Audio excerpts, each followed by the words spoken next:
Hello दोस्तों, स्वागत है आप सभी का आपके अपने यूट्यूब चैनल पर। आज हम लेकर आए हैं हिंदी पेडागॉजी के 30 बेहद महत्वपूर्ण प्रश्न जो सी-टेट, यूपी-टेट, एमपी-टेट सभी टीचिंग परीक्षाओं के लिए बेहद उपयोगी है। तो चलिए शुरू करते हैं बिना देरी किए। पहला क्वेश्चन है, भाषा अधिगम का सर्वप्रथम माध्यम क्या होता है?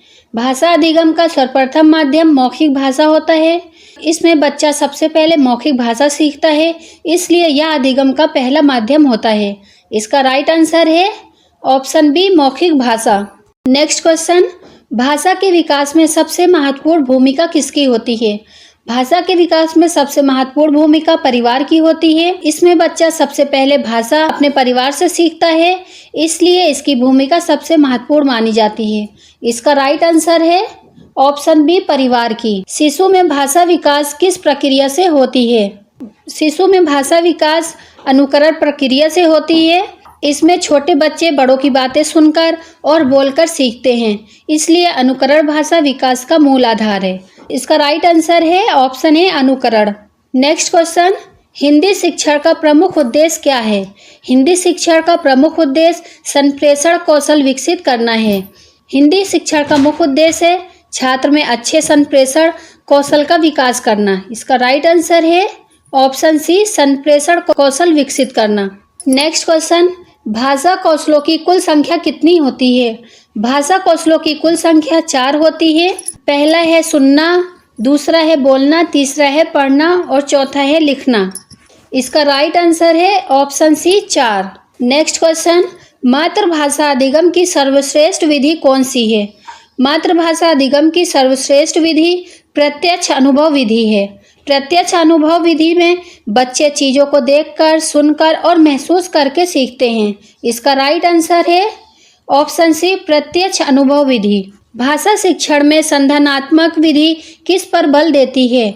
भाषा शिक्षण में संधानात्मक विधि खोज और प्रयोग पर बल देती है, यानी खुद खोजो खुद समझो। संधानात्मक विधि में छात्र खुद सवालों के उत्तर खोजते हैं, जिससे उनका बौद्धिक विकास होता है। इसका राइट आंसर है ऑप्शन बी, खोज और प्रयोग।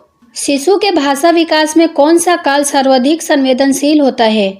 शिशु के भाषा विकास में शैशवावस्था काल सर्वाधिक संवेदनशील होता है। शैशवावस्था में मस्तिष्क भाषा सीखने के लिए सबसे अधिक तैयार होता है। भाषा की नींव बचपन में ही रखी जाती है। इसका राइट आंसर है ऑप्शन ए, शैशवावस्था। हिंदी को कक्षा में पढ़ाने की सबसे प्रभावी विधि कौन सी मानी जाती है? हिंदी को कक्षा में पढ़ाने की सबसे प्रभावी विधि भाषाई प्रयोग विधि है। इसमें बच्चा बोल बोल कर सीखता है और भाषा प्रयोग से बच्चों की आत्मविश्वास, संप्रेषणीयता दोनों बढ़ती है। इसका राइट आंसर है ऑप्शन डी, भाषाई प्रयोग विधि। द्वितीय भाषा के रूप में हिंदी शिक्षण में सबसे बड़ी बाधा क्या होती है? द्वितीय भाषा के रूप में हिंदी शिक्षण की सबसे बड़ी बाधा मातृभाषा का हस्तक्षेप है। पहली भाषा की आदतें नई भाषा में बाधा बनती हैं। जब छात्र हिंदी को दूसरी भाषा के रूप में सीखते हैं तो उनकी मातृभाषा उसमें हस्तक्षेप करती है। इसका राइट आंसर है ऑप्शन सी, मातृभाषा का हस्तक्षेप। रचनात्मक लेखन किसे कहा जाता है? रचनात्मक लेखन अपने विचारों की स्वतंत्र अभिव्यक्ति को कहा जाता है। रचनात्मक लेखन बच्चों की कल्पना शक्ति और अभिव्यक्ति की क्षमता को बढ़ाता है। जो मन में है वही कागज पर। इसका राइट आंसर है ऑप्शन बी, अपने विचारों की स्वतंत्र अभिव्यक्ति। भाषा शिक्षण में बाल केंद्रित दृष्टिकोण का क्या अर्थ है? भाषा शिक्षण में बाल केंद्रित दृष्टिकोण का अर्थ है बच्चों की रुचि और जरूरतों के अनुसार शिक्षण। बाल केंद्रित शिक्षण पद्धति में शिक्षा बच्चों के अनुभव और ज़रूरतों पर आधारित होती है। बच्चा ही केंद्र बिंदु होता है। इसका राइट आंसर है ऑप्शन सी, बच्चों की रुचि और ज़रूरतों के अनुसार शिक्षण। भाषा शिक्षण में त्रुटि को कैसे देखा जाना चाहिए? भाषा शिक्षण में त्रुटि को सुधारने योग्य अवसर देना चाहिए। त्रुटियां बच्चे के सीखने की प्रक्रिया का हिस्सा है और इन्हें सुधारने का अवसर मानना चाहिए। गलतियां सीखने का मौका देती है। इसका राइट आंसर है ऑप्शन बी, सुधारने योग्य अवसर। व्याकरण शिक्षण का सर्वोत्तम तरीका क्या है? व्याकरण शिक्षण का सर्वोत्तम तरीका अभ्यास के माध्यम से है। व्याकरण तब प्रभावी होता है जब छात्र उसे अभ्यास के माध्यम से अनुभव करते हैं। व्याकरण को समझो, सिर्फ याद मत करो। इसका राइट आंसर है ऑप्शन बी, अभ्यास के माध्यम से। भाषा शिक्षण में चित्रों का प्रयोग किस लिए होता है? भाषा शिक्षण में चित्रों का प्रयोग स्पष्टता और रोचकता लाने के लिए होता है। चित्र बच्चों की समझ को सरल और रुचिकर बनाते हैं। एक चित्र 1000 शब्दों के बराबर। इसका राइट आंसर है ऑप्शन सी, स्पष्टता और रोचकता लाने के लिए। हिंदी के कितने वर्ण होते हैं? हिंदी के 50 वर्ण होते हैं। हिंदी भाषा में कुल 50 वर्ण होते हैं, जिनमें स्वर और व्यंजन दोनों शामिल हैं। स्वर 13 होते हैं और 33 व्यंजन और 4 संयुक्त। इसका राइट आंसर है ऑप्शन सी, 50।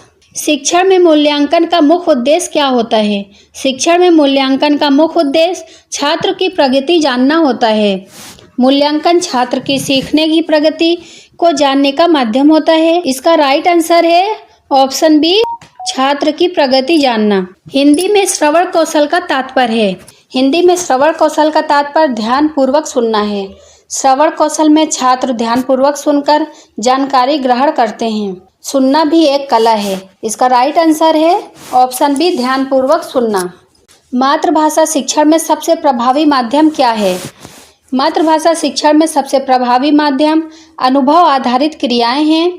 बच्चे को वास्तविक अनुभव से जोड़ना मातृभाषा सिखाने का सबसे अच्छा तरीका होता है। जो खुद किया वो पक्का याद होता है। इसका राइट आंसर है ऑप्शन सी, अनुभव आधारित क्रियाएं। भाषा शिक्षण में कहानी सुनाना किसका उदाहरण है? भाषा शिक्षण में कहानी सुनाना रचनात्मक शिक्षण का उदाहरण है।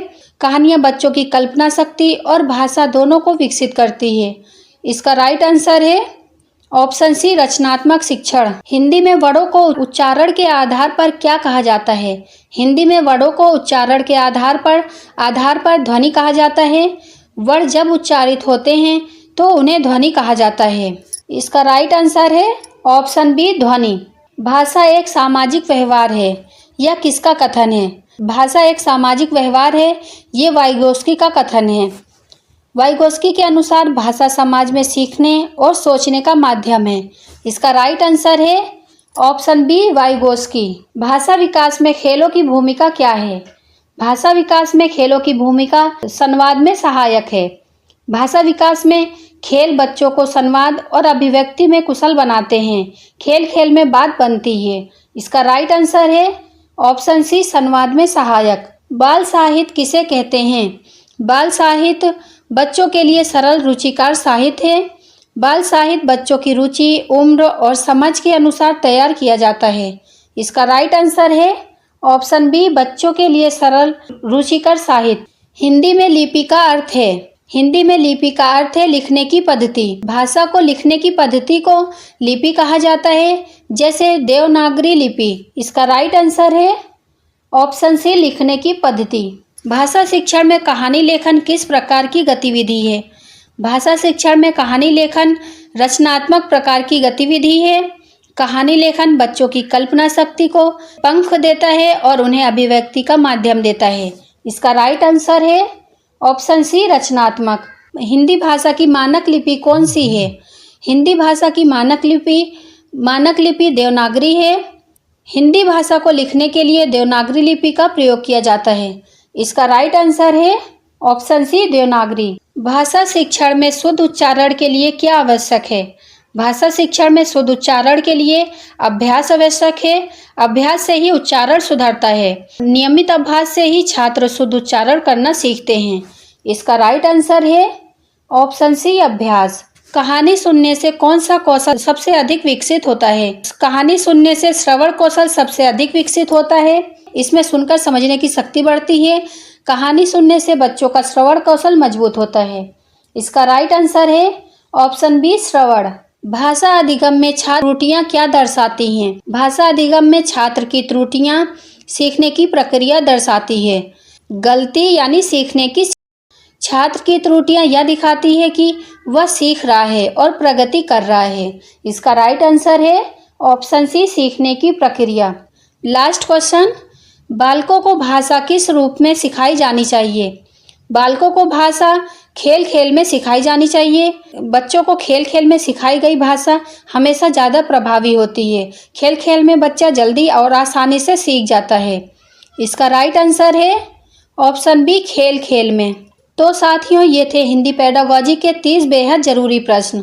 अगर वीडियो पसंद आई हो तो ज़रूर लाइक करें, कमेंट में बताएं कितने सवाल सही हुए और ऐसी ही वीडियो के लिए चैनल को सब्सक्राइब करना ना भूलें। मिलते हैं नेक्स्ट वीडियो में। Thank you.